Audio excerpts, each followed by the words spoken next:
Hello, and welcome to this presentation on the 6.5-liter diesel engine with electronic fuel injection. Specifically, we'll address correction for several drivability conditions. These include poor throttle response, engine stalling, misfire, poor cold or hot start, extended crank on hot start, or start then stall on hot start. In addition, we'll also address two manual transmission specific issues known as decel stall and poor launch. All of the service procedures in this program are covered in a corporate service campaign. Customer letters will be sent out 1 to 2 weeks after the campaign has been issued to dealers. The mailing to customers will be rolled out in 3 phases by states in approximately 1-month intervals due to limited parts availability. As parts become available, additional areas will be added. Look for more information on this via corporate mail. I'm confident you'll find the following information very useful in your service department. So let's get started.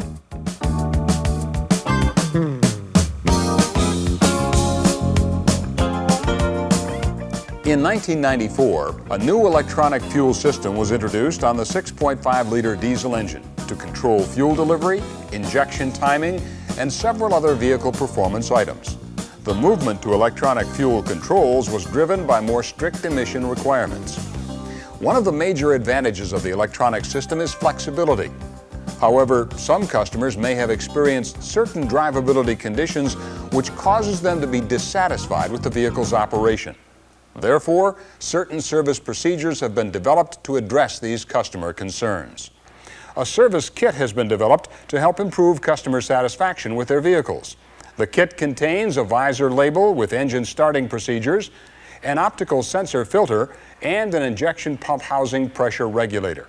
Additionally, new proms have been developed to help make the electronically controlled system operate more like the mechanical system that most customers are familiar with.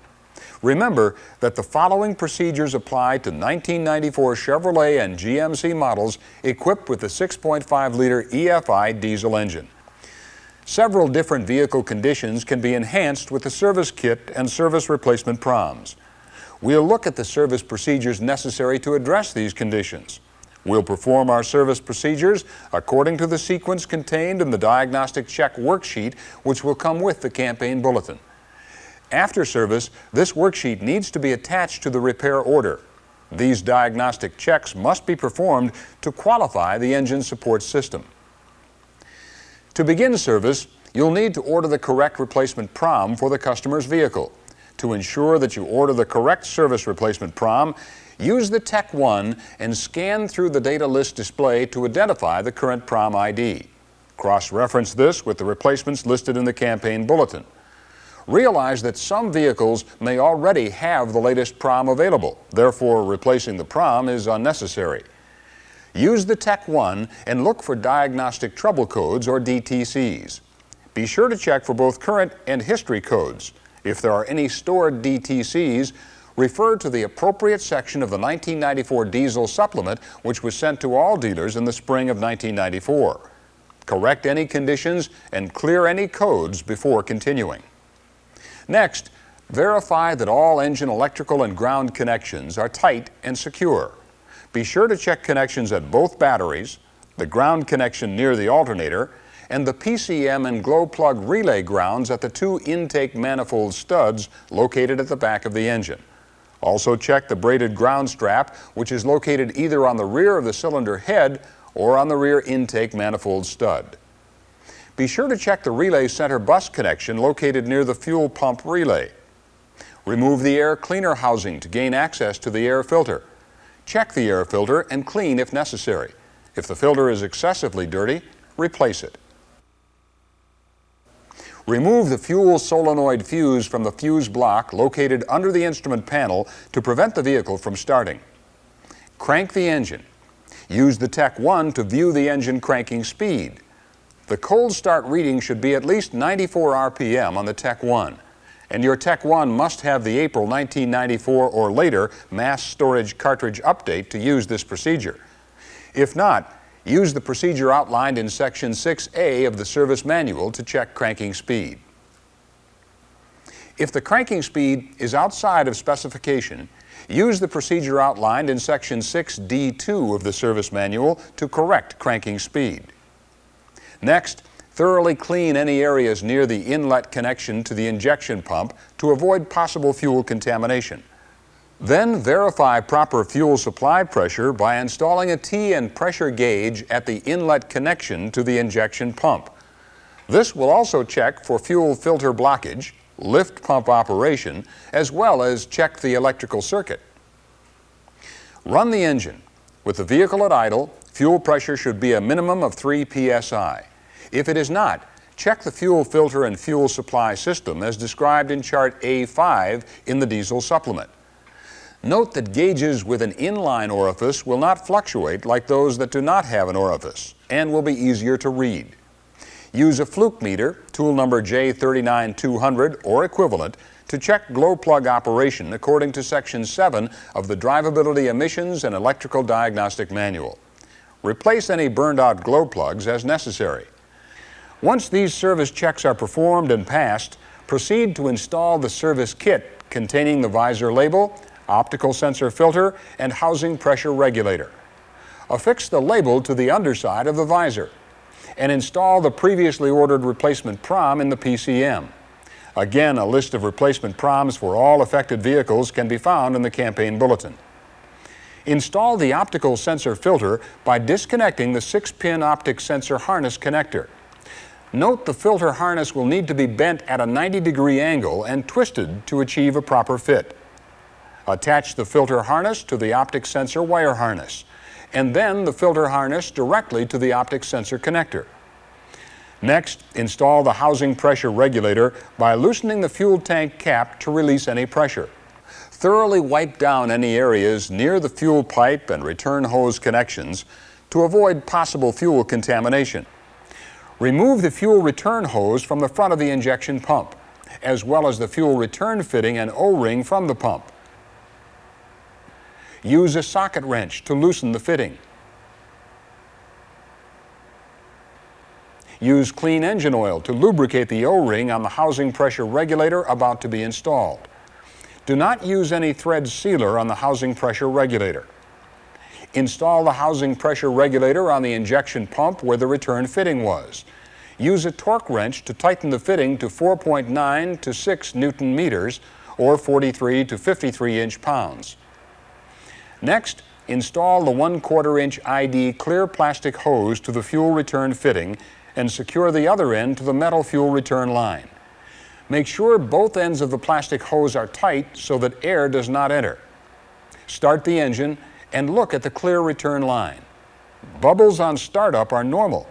However, if air is in the fuel system, bubbles like these will continue in the return line. Use the diagnostic procedures in Section 4 of the Driveability, Emissions, and Electrical Diagnostic Manual to correct the condition. A properly operating system will look like this. No air bubbles in the clear return line indicate the fuel system is operating to specification. Once the fuel system has been checked for air, remove the clear plastic test hose and replace the proper rubber return line. Tighten the fuel tank cap and start the vehicle. Check for fuel leaks. Next, warm the engine to normal operating temperature and check injection pump timing. Connect the Tech 1 to the vehicle. Activate top dead center offset learn from the output test injection pump menu of the Tech 1. Note that it takes about 20 seconds for the PCM to learn the top dead center offset. Allow the Tech 1 to time out. You can tell that the TDC Learn function is activated by the ON message at the bottom right portion of the Tech 1 display screen. Be sure to scribe a reference mark on the pump housing and flange before loosening the pump during timing procedures. This reference mark will allow you to see how much the pump has been moved and will aid in pump timing adjustment. If the engine stalled during TDC offset activation, slightly rotate the pump toward the driver's side of the vehicle with tool J29872. Then repeat activation of TDC offset learn with the Tech 1. If the learned TDC offset is between 0 and -0.50 degrees, the timing procedure is complete. If it is not, turn off the engine and slightly rotate the pump. Repeat the TDC offset learn procedure until the TDC offset value is within the proper range. Note that the Tech 1 will not display values less than minus 2.02 degrees or greater than plus 2.02 degrees. Therefore, if the pump position is outside this window, a pump adjustment may not change the Tech 1 display. This simply means to continue to move the pump further. Also note that rotating the pump towards the driver's side of the vehicle will produce greater negative numbers, and rotating it toward the passenger side will result in larger positive numbers. 1 millimeter of pump flange movement equals approximately 2 degrees of timing change. Next, from the data list display on the Tech 1, check the fuel rate for the vehicle. With the engine idling at operating temperature, the transmission in park or neutral, and the air conditioning and all accessories off, monitor the vehicle's fuel rate. A reading above 13 millimeters for manual transmission vehicles and above 15 millimeters for automatic transmission vehicles indicates a possible fuel concern like contamination. If this is the case, drain the fuel tank and fill it with qualified, known good fuel. The service procedure is now complete unless there is a concern of no hot start or extended crank hot of more than 4 seconds before starting. If the hot starting concerns exist, continue diagnosis by tightly blocking the radiator and bumper holes with cardboard or some other suitable object. Start the vehicle and run it in neutral at 3,400 RPM until the coolant temperature reaches 220 degrees Fahrenheit or stabilizes at a lower temperature as indicated on the Tech 1. Then shut off the engine and let it hot soak for 20 to 25 minutes. Use an accurate second timer and record the crank time before the engine starts. If the crank time exceeds 4 seconds, check the engine cranking speed. Use the Tech 1 with the April 1994 or later software update or the service manual procedure to check the engine cranking speed. Hot cranking speed displayed by the Tech 1 should be a minimum of 169 RPM. Realize that the Tech 1 only reads in increments of 18.75 RPM. This is why the 169 RPM reading is lower than the service manual specification of 180. If the cranking speed is outside of specification, use the procedure outlined in Section 6D2 of the service manual to correct cranking speed. If the actual engine crank time exceeds 4 seconds and the crank speed is within specification, replace the injection pump. Contact your Stanadyne dealer as described in Service Bulletin number 376302 to order a new pump. When installing the new injection pump, line up the mounting holes one at a time by rotating the engine by hand. Use the alternator pulley bolt to roll the engine. Do not use the starter to rotate the engine. Doing so may cause the gears inside the engine and pump to be damaged or sheared. When assembling the air intake system of L56 turbo engines equipped with EGR systems, be sure to position the EGR tower gasket before installing the intake extension. Finally, after service is finished, be sure to completely fill out the campaign identification label. Each label provides space for the campaign number and 5-digit dealer code of the dealer performing the campaign service. Use a typewriter or ballpoint pen to fill in the information and affix the label to a clean, visible underhood location. When followed properly, we're confident that these enhancements will adequately address the customer concerns described earlier.